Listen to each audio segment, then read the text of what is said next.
बताई गई स्टेटमेंट में से हमने ये बात ढूंढनी होगी भी इसमें कि हमारे पास जो डिविडेंडो थ्योरम की स्टेटमेंट है वो कौन कौन सी है, यानी क्या ये सारी डिविडेंडो थ्योरम की स्टेटमेंट है या इनमें से कौन सी है जो डिविडेंडो थ्योरम की स्टेटमेंट। सबसे पहले मैं आपको एक दफा रिवाइज करवा देता हूं कि हमारे पास डिविडेंडो थ्योरम की स्टेटमेंट क्या है। हम यूं कहते हैं कि अगर हमारे पास जो है वो रेशियोज में, यानी हमारे पास दो रेशियोज हैं जैसे ए इज टू बी, हम कहते हैं ये इक्वल टू है जी सी इज टू डी के, ठीक है, यानी दो रेशियोज आपस में इक्वल हैं। और फिर हम यूं कहते हैं कि इस तरह से हो जाए अगर कि अगर हम जो है न्यूमरेटर में यानी एंटीसीडेंट में जो है वो इसमें से सब्ट्रैक्ट कर ले कॉन्सिक्वेंट को, इसकी रेशियो ली जाए फिर कॉन्सिक्वेंट के साथ यानी बी के साथ।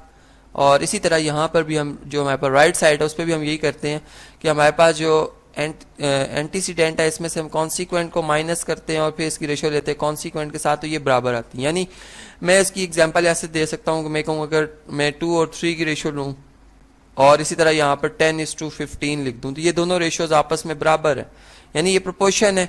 अब हम ये कहते हैं कि अगर ये प्रोपोर्शन है तो फिर क्या ये हमारे पास जो यानी यहाँ पर अगर जैसे हमने बात की कि एंटीसीडेंट में से यानी ए में से अगर हम कॉन्सिक्वेंट बी माइनस कर लें तो हमारे पास क्या आएगा 2-3 आ जाएगा, इसकी रेशियो ली जाएगी 3 के साथ यानी कॉन्सिक्वेंट के साथ। और इसी तरह जो हमारे पास राइट साइड बनती है अगर सी और डी को हम देखें तो हम यूं कहेंगे कि फिर हम अगर 10 में से यानी एंटीसीडेंट में से कॉन्सिक्वेंट माइनस करेंगे और रेशियो ले लेंगे इसकी कॉन्सिक्वेंट के साथ तो क्या ये बराबर आते हैं।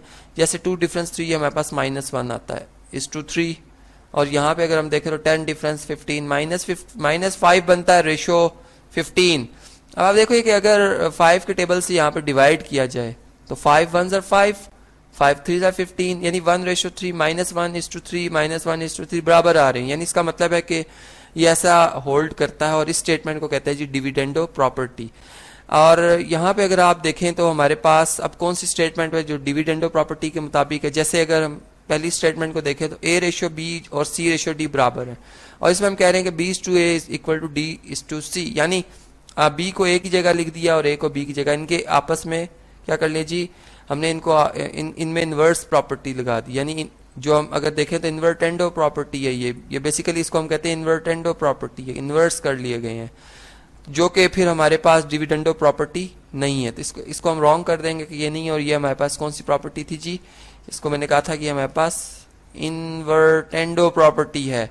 इसी तरह अगर हम नेक्स्ट आगे चलते हैं, ये शॉर्ट फॉर्म है जी प्रॉपर्टी। इसी तरह इसको अगर हम देखें तो a is to b is equal to c is to d, यानी प्रोपोर्शन है। और फिर हम ये कह रहे हैं कि a is to a plus b equal to c is to c plus d। Basically ये प्रॉपर्टी जो है ये हमारे पास कंपोनेंडो प्रॉपर्टी है। कंपोनेंडो प्रॉपर्टी की एक अलग शेप है, एक अनदर फॉर्म है जिसको मैं कह सकता हूँ। तो ये हमारे पास बेसिकली कंपोनेंडो प्रॉपर्टी है जिसे हम जो है वो ये नहीं कह सकते कि ये हमारे पास डिविडेंडो प्रॉपर्टी है, ठीक है।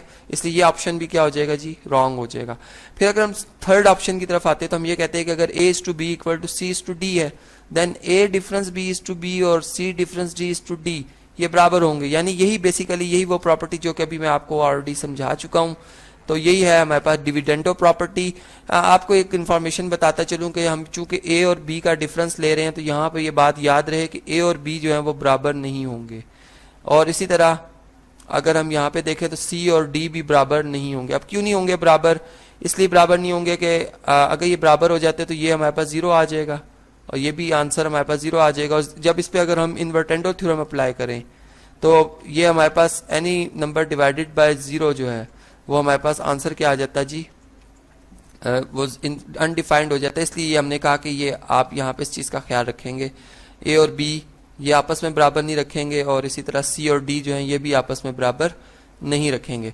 इसी तरह अगर हम फोर्थ प्रॉपर्टी को समझे तो इसमें हम ये कह रहे हैं कि अगर a is to b और c is to d बराबर हो जाएं तो फिर यानी a is to c और b is to d ये बराबर होते हैं। यानी बेसिकली इसमें हम अगर इसको समझें तो इसमें हमने क्या देखा कि हम c को b की जगह लिख रहे हैं और b को c की जगह, यानी इसमें मीन्स को आपस में इंटरचेंज कर दिया।